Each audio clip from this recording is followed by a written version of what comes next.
आज तो बहुत अच्छी खुशबू आ रही है किचन से। क्या बनाया है बहू नाश्ते में? माँ जी, आज नाश्ते में मैंने पोहा और सैंडविच बनाए हैं। आइए बैठिए और नाश्ता करिए। हाँ, जल्दी से नाश्ता लगा दे। पूजा सुनीता के लिए नाश्ता लगाती है। इतने में पूजा का पति राजीव भी वहाँ पर आ जाता है। पूजा, क्या नाश्ता तैयार है? जल्दी से नाश्ता लगा दो और हाँ, मेरा टिफिन भी जल्दी से पैक कर देना, मुझे ऑफिस जाने में लेट हो रहा है। अच्छा ठीक है, मैं अभी आपके लिए नाश्ता लाती हूँ और साथ में टिफिन भी। अरे वाह, आज मेरा मनपसंद पोहा बना नाश्ते में। वाह भाई वाह। थोड़ी देर बाद सब लोग नाश्ता कर लेते हैं और राजीव अपने ऑफिस की ओर जाने लगता है। तभी पूजा उसको रोकती है। अरे सुनिए, रुकिए, जरा ये लेते जाइए। बहू, किसी को जाते वक्त पीछे से नहीं टोकते हैं। अगर कुछ कहना ही था तो पहले कह दिया होता। माफ कीजिए मुझे, मेरा ध्यान नहीं रहा। पूजा राजीव को एक छाता देती है। लीजिए छाता, अपने साथ लेकर जाइए, आज बारिश हो सकती है। ये क्या कह रही है बहू? आज तो मौसम बिल्कुल साफ है, दूर दूर तक बारिश की कोई उम्मीद नहीं है। हाँ पूजा, माँ सही कह रही है, मौसम तो बिल्कुल साफ है। अच्छा ठीक है, फिर ऐसा कीजिए, छाता अपने साथ रख लीजिए। अगर बारिश होती है तो ये आपके काम आएगा और अगर नहीं तो आप इसे वापस ले आना। अच्छा ठीक है, अगर तुम कहती हो तो मैं ये छाता ले जाता हूँ। वैसे इसकी कोई जरूरत नहीं पड़ेगी, देखना। अच्छा ठीक है, जल्दी आना। उसके बाद राजीव वहाँ से चला जाता है और सुनीता और पूजा अपने अपने काम में व्यस्त हो जाते हैं। बहू ऐसा कर, अचार को थोड़ी देर छत पर रख देना। अचार में थोड़ी धूप लग जाएगी तो वो ज्यादा अच्छा हो जाएगा। लेकिन माँ जी, आज मौसम खराब हो सकता है। अरे कुछ खराब नहीं होगा, आज तो मौसम बिल्कुल साफ है। अच्छा ठीक है, आप कहती हैं तो मैं अचार को छत पर धूप में रख कर आती हूँ। थोड़ी देर बाद ही मौसम अचानक बदल जाता है और तेजी से बारिश पड़ने लगती है। अरे आज ये बिन मौसम बारिश कैसे होने लगी? अभी तक तो पूरा मौसम साफ था, धूप चमक रही थी। ये देखिए माँ जी, बारिश पड़ रही है बाहर और आपने जो छत पर अचार रखवाया था उसमें पानी भर गया और ये खराब हो गया। अरे अरे, ये तो बहुत नुकसान हो गया। अच्छा खासा अचार खराब हो गया। मैंने कहा था आपसे कि अचार छत पर मत रखवाइए, लेकिन आप नहीं मानी। ये सब आपके ही कारण हुआ है। सही कह रही है बहू, अगर मैं तेरी बात मान लेती तो अचार बच जाता। एक तरफ पूजा की बात ना मानने के कारण सुनीता का नुकसान हो जाता है, अचार खराब हो जाता है, तो दूसरी तरफ पूजा की बात मानने के बाद राजीव बारिश में भीगने से बच जाता है। अरे आज तो ऑफिस से आते वक्त अचानक बारिश शुरू हो गई थी। वो तो अच्छा हुआ पूजा ने मुझे छाता दे दिया, नहीं तो मेरे सारे कपड़े भीग जाते। आज तो पूजा ने मुझे बार बार बचा लिया। एक दिन पूजा किचन में काम कर रही थी। सुनीता पानी लेने किचन में आती है और तभी घर के दरवाजे की घंटी बजती है। पूजा किचन में आटा गूंद। अब इस समय कौन घर पर आ गया? माँ जी प्लीज आप जाकर देख लीजिए दरवाजे पर, मेरे हाथों में आटा लगा है। ठीक है, जा रही हूँ। जरूर दरवाजे पर डिलीवरी बॉय होगा जो मेरा पार्सल लेकर आया होगा। बिना देखे कैसे कह सकती है कि कौन होगा? बहू भी ना कभी कभी ज्यादा ही स्मार्ट बनती है। सुनीता दरवाजा खोलने जाती है और वो देखकर हैरान रह जाती है कि सामने डिलीवरी बॉय ही खड़ा है जो उसे एक पार्सल देकर जाता है। वो पार्सल सुनीता अपनी बहू के पास लेकर जाती है। ये रहा पार्सल। मगर इस पार्सल में क्या है बहू? माँ जी, मैंने 4 दिन पहले घर के लिए कुछ डेकोरेटिव सामान ऑर्डर किया था, ये वही है। ओह अच्छा। जी माँ जी। मैं इसे तेरे कमरे में रख देती हूँ। ठीक है माँ जी। मेरी एक बात समझ में नहीं आ रही कि आखिर बहू को पता कैसे चला कि दरवाजे पर कौन है, जबकि वो तो किचन में थी। एक दिन सास बहू शाम के समय चाय पी रही थी और गपशप कर रही थी। वो पड़ोस की नेहा है ना, नेहा, हमारी जो उर्मिला बहन जी हैं उनकी बेटी। हाँ हाँ माँ जी, जानती हूँ मैं उन्हें। न जाने उसकी शादी कब होगी। उसकी उम्र भी 30 के पार होती जा रही है। लगता है उर्मिला बहन को अपनी बेटी की फिक्र नहीं है। ऐसा नहीं है माँ जी, अगले ही महीने उसकी शादी हो जाएगी, आप देखना। तू तो ऐसे बोल रही है जैसे पर्सनली नेहा ने आकर तुझे अपनी शादी की खबर दी हो। नहीं नहीं माँ जी, मेरी तो नेहा से बात ही नहीं होती। अच्छा चल, चाय पी ली हो तो अब शाम की सब्जी काट ले और कुछ अच्छा खाने में बना लेना। बहुत दिन हो गए दाल रोटी खाते खाते। ठीक है माँ जी, आज कुछ अच्छा बना दूंगी आपके लिए। उसके बाद पूजा अपने कामों में व्यस्त हो जाती है और सरिता इन बातों को भूल जाती है। एक बार संडे का दिन था, राजीव भी घर पर था। उसके ऑफिस की छुट्टी थी। सरिता के घर पर कोई मेहमान आता है और राजीव के हाथ में शादी का कार्ड पकड़ा जाता है। थोड़ी देर बाद वहाँ सरिता आती है। राजीव, तेरे हाथ में ये शादी का कार्ड, किसकी शादी का कार्ड है ये, और कौन दे गया? माँ, ये कार्ड अभी अभी उर्मिला आंटी देकर गई थी। उनकी बेटी नेहा की शादी है अगले महीने। अरे वाह, उनकी बेटी की शादी फाइनली फिक्स हो गई। ये तो बहुत खुशी की बात है। लेकिन तूने उर्मिला आंटी को रोका नहीं? मैंने कहा था उनसे घर पर रुकने के लिए, लेकिन वो जल्दी में थी तो उन्होंने कहा कि वो बाद में आपसे मिलेंगी। अच्छा, शादी की तैयारी शुरू हो गई होगी, इसलिए जल्दी में होगी उर्मिला। जी माँ। लेकिन जरा 1 मिनट बेटा, कुछ तो गड़बड़ है। गड़बड़? कैसी गड़बड़ माँ? बहू को कैसे पता चला कि नेहा की शादी अगले महीने होने वाली है? अभी कुछ दिन पहले ही मैं और पूजा आपस में बात कर रहे थे, तो उसने कहा कि नेहा की शादी अगले महीने हो जाएगी। और देखो, आज के दिन नेहा की शादी का कार्ड भी आ गया। उसने ऐसे ही कह दिया होगा माँ, आप भी कहाँ इतना सोच रही हैं? नहीं बेटा, ऐसा पहली बार नहीं हुआ है। मैंने बहुत बार ये नोटिस किया है। मुझे लगता है कि बहू में कुछ जादुई शक्तियाँ हैं। माँ, ये क्या बकवास कर रही हो तुम? तुझे याद है वो दिन जब मौसम बिल्कुल साफ था, लेकिन पूजा ने कहा बारिश होगी, और उस दिन बारिश हो गई थी। हाँ, तुम सही कह रही हो माँ। उसे कैसे पता चला कि बारिश होने वाली है? और इतना ही नहीं, एक बार तो उसने बिना देखे ही बता दिया था कि बाहर दरवाजे पर कौन खड़ा है। एक दिन मैं और पूजा किचन में थे, तब दरवाजे की घंटी बजी और पूजा ने पहले ही कह दिया कि डिलीवरी बॉय खड़ा है पार्सल लेकर। ये बात मेरी समझ में आज तक नहीं आई कि उसे कैसे पता चला कि बाहर डिलीवरी बॉय उसका पार्सल लेकर खड़ा है। ये सोचने वाली बात नहीं है राजीव, तू ही बता। क्या इतना सब कुछ हुआ है? फिर तो वाकई में सोचने वाली बात है माँ। क्यों ना हम पूजा से ही पूछ लेते इस बारे में? हाँ, चल पूजा को ही बुला लेते हैं। आखिर मैं भी तो जानूं कि पूजा बहू भविष्य कैसे जान लेती है। कहीं उसके पास भविष्य जानने की शक्तियाँ तो नहीं आ गई हैं। इसके बाद सरिता अपनी बहू को बुलाती है। पूजा वहाँ आती है और सरिता के सवालों को सुनकर थोड़ी देर के लिए चौंक जाती है। बहू, एक बात बता, तुझे कैसे पता चल जाता है कि भविष्य में क्या होने वाला है? ये कैसी बातें कर रही हैं आप माँ जी? पर मुझे कैसे पता चलेगा? देख, सच सच बता दे। अब तेरा राज सामने आ चुका है, इसे और ज्यादा छुपाने की कोई जरूरत नहीं। अच्छा, तो ये बता, तुझे कैसे पता चला कि नेहा की शादी अगले महीने होगी? ये देख, नेहा की शादी का कार्ड आया है और उसकी शादी अगले महीने ही है। माँ जी, नेहा की शादी जिस लड़के से होने वाली है वो मेरी मम्मी की रिश्तेदारी में ही एक लड़का है, तो इस बारे में मेरी मम्मी ने ही मुझे फोन पर बताया था। ओह अच्छा, तो ये बात है। मगर चल ये बता कि तुझे ये कैसे पता चला उस दिन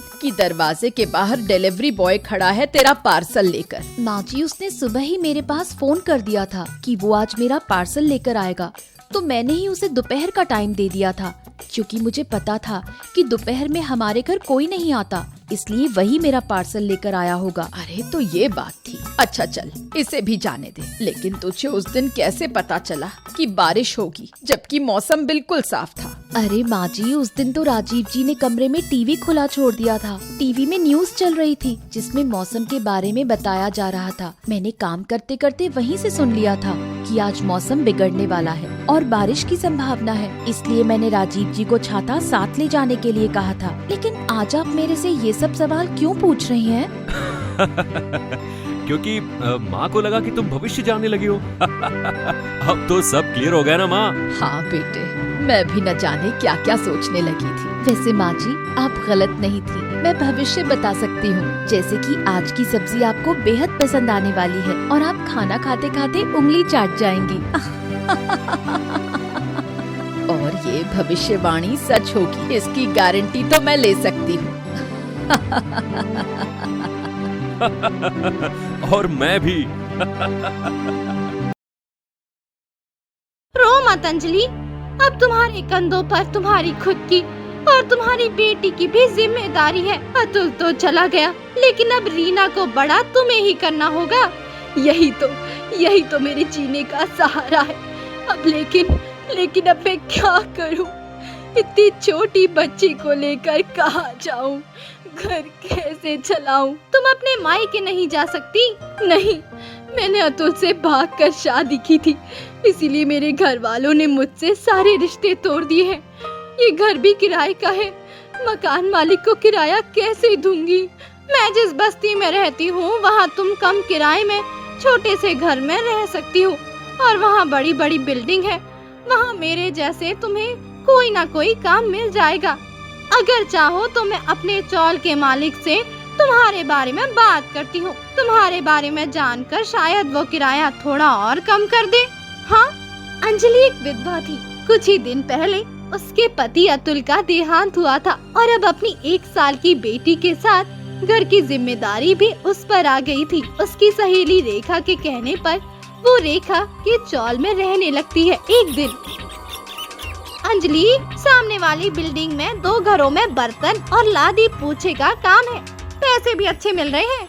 ठीक है, अब काम कहीं से तो शुरू करना है, मैं कल से आ जाऊंगी। रेखा के साथ अंजलि भी अब बर्तन मांजने के काम पर जाने लगती है। अंजलि को ज्यादा पैसों की जरूरत पड़ने लगती है, इसीलिए फिर वो दोपहर के समय में एक कंपनी में पापड़ बनाने का काम करने लगती है। एक दिन, अरे अंजलि, कितना काम कर रही हो तुम? सुबह इतने घरों में जाकर बर्तन मांजती हो और फिर दोपहर में जाकर पापड़ बनाती हो। अब क्या करूं? रीना को स्कूल में दाखिल किया है, मुझे उसे बहुत पढ़ाना है। जिस तरह मेरी जिंदगी लोगों के बर्तन मांजते हुए निकल रही है, मैं नहीं चाहती कि मेरी बेटी को भी आगे जाकर यही काम करना पड़े। मुझे कितनी भी मेहनत करनी पड़े वो मंजूर है, लेकिन मैं अपनी बेटी को एक अच्छा जीवन देना चाहती हूँ। अंजलि दिन रात काम करने लगती है। साल बीत जाते हैं और अब रीना बड़ी हो जाती है। रीना अब कॉलेज जाने लगती है। रीना हमेशा पढ़ाई के साथ साथ बाकी एक्टिविटीज में भी अव्वल आती है। एक दिन, रीना, हम सब टीचर्स तुम्हारे परफॉर्मेंस से बहुत ज्यादा खुश है। तुम्हारी वजह से हमारे कॉलेज को बहुत सी ट्रॉफीज मिली है। Thank you ma'am. रीना, हम सब टीचर्स चाहते हैं कि तुम्हारे पेरेंट्स से मिले। कॉलेज के इतने सालों में कभी भी तुम्हारे पेरेंट्स कॉलेज नहीं आए। अब इस बार कॉलेज के ओपन डे पर तुम्हें अपने पेरेंट्स को अपने साथ लाना होगा।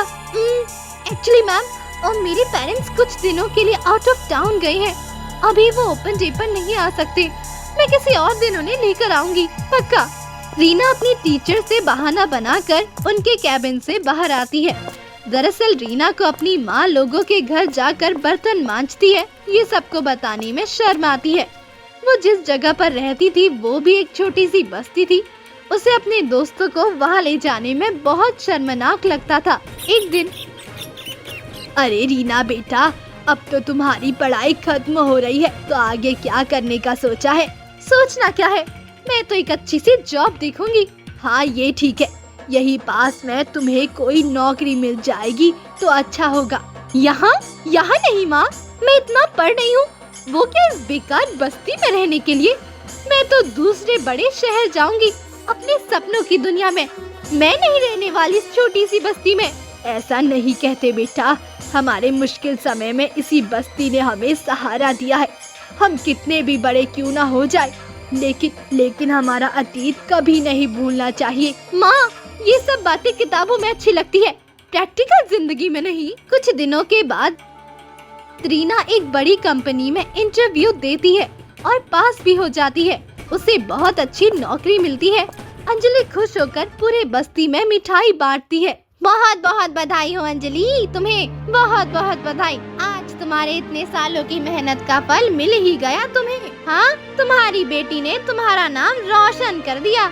हाँ रेखा, आज मैं बहुत ज्यादा खुश हूँ। अब तुम इस बस्ती को छोड़कर बड़े शहर में रहने जाओगी।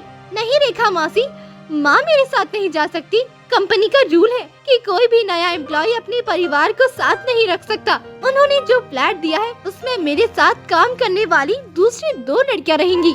अच्छा, मैंने तो सोचा था कि अब अंजलि की ये मुसीबत भरी जिंदगी उसे नहीं जीनी पड़ेगी। कोई बात नहीं रेखा, मेरी बेटी खुश है तो मैं भी खुश हूँ। मैं चाहे यहाँ रहूँ या वहाँ, रीना की खुशी में ही मेरी खुशी है। रीना अपना सामान बांध कर दूसरे शहर रहने जाती है। ऐसे ही कुछ महीने बीत जाते हैं। अंजलि को रीना की बहुत याद आती थी। रेखा कभी कभी अंजलि से कहती भी थी कि रीना अब बड़ी बन गई है और तुम्हें भूल गई है, लेकिन भोली भाली अंजलि सोचती थी कि रीना को समय नहीं मिल रहा होगा। एक दिन अंजलि को एक खत मिलता है। अरे ये तो रीना का खत है। देखा रेखा, आखिरकार मेरी बेटी का खत आ ही गया। पढ़ो तो क्या लिखा है। कब आ रही है बेटी तुम्हें मिलने के लिए, या तुम्हारे लिए अपना पता भेजा है। अंजलि खत पढ़ने लगती है।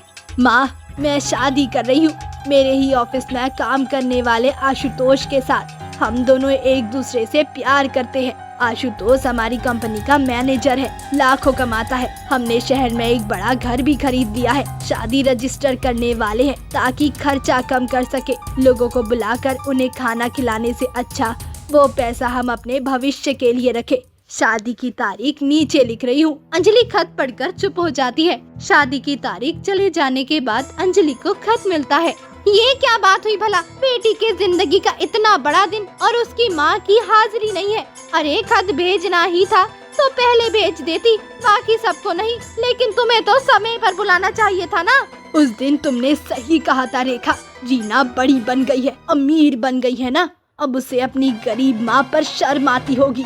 उसे अगर मुझे बुलाना ही होता तो वो पता भेजती।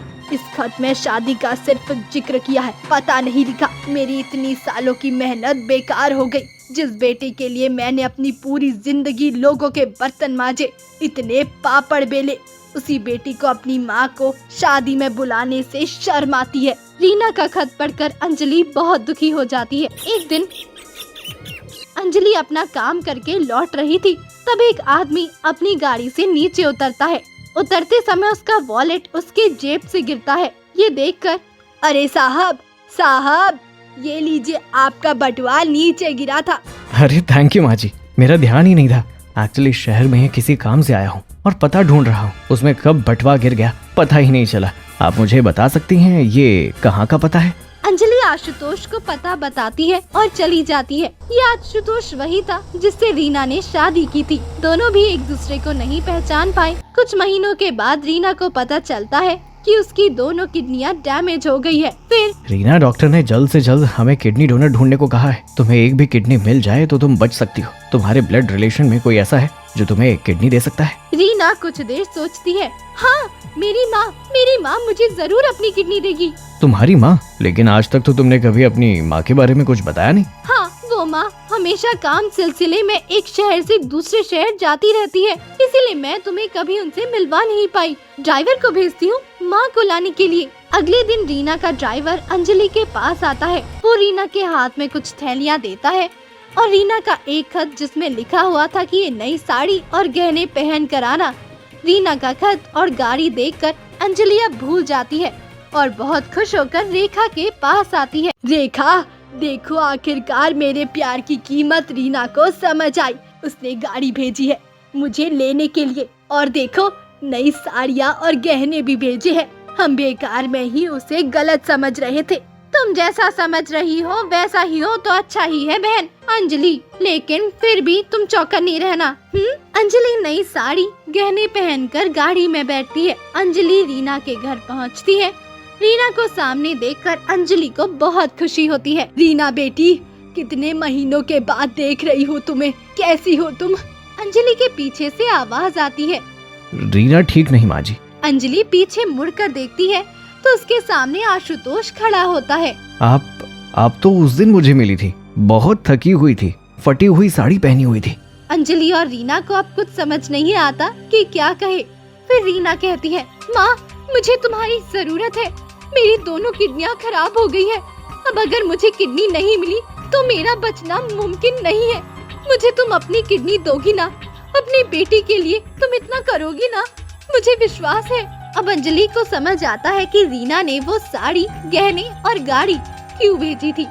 इस बार भी अंजलि ने रीना को पहचानने में गलती कर दी थी। हाँ बेटी, आज तक मैंने तुम्हारे लिए ही सब कुछ किया है। लोगों के घर जाकर बर्तन मांजे हैं, पापड़ बेले हैं। अब तुम्हें अपनी किडनी देकर मेरे माँ होने का कर्तव्य भी जरूर निभाऊंगी। तुमने ये ठीक नहीं किया रीना। तुमने अपनी माँ के बारे में मुझे कुछ बताया ही नहीं। समझता हूँ कि तुम्हें पैसे की कुछ ज्यादा ही अहमियत है, लेकिन अपनी जिस माँ ने अपना पसीना बहाकर तुम्हें बड़ा किया, काबिल बनाया, तुम्हें उसकी ही शर्म आती है। आशुतोष की बात सुनकर रीना को अपनी भूल समझ में आती है। रीना और अंजलि का ऑपरेशन होता है। अंजलि की किडनी रीना में ट्रांसप्लांट हो जाती है और रीना ठीक हो जाती है। माँ, मुझे माफ कर दो, मैंने तुम्हें गरीब समझकर हमेशा खुद से दूर रखा। पैसे की चकाचौंध में ये भूल गई थी कि मैं आज जो कुछ भी हूँ तुम्हारी वजह से हूँ। मेरी माँ गरीब है, ये लोगों को बताने में मैं कतराती थी। मुझे माफ कर देना मुझे, और आज के बाद कभी मुझे छोड़कर नहीं जाना। हाँ माँ जी, आप हमारे साथ रहिए, मेरी माँ नहीं है, आपके रूप में मुझे भी माँ का प्यार हासिल होगा। अपनी बेटी और दामाद का ये प्यार देखकर अंजलि की आंखें भर आती है। अंजलि अब रीना के साथ ही रहने लगती है।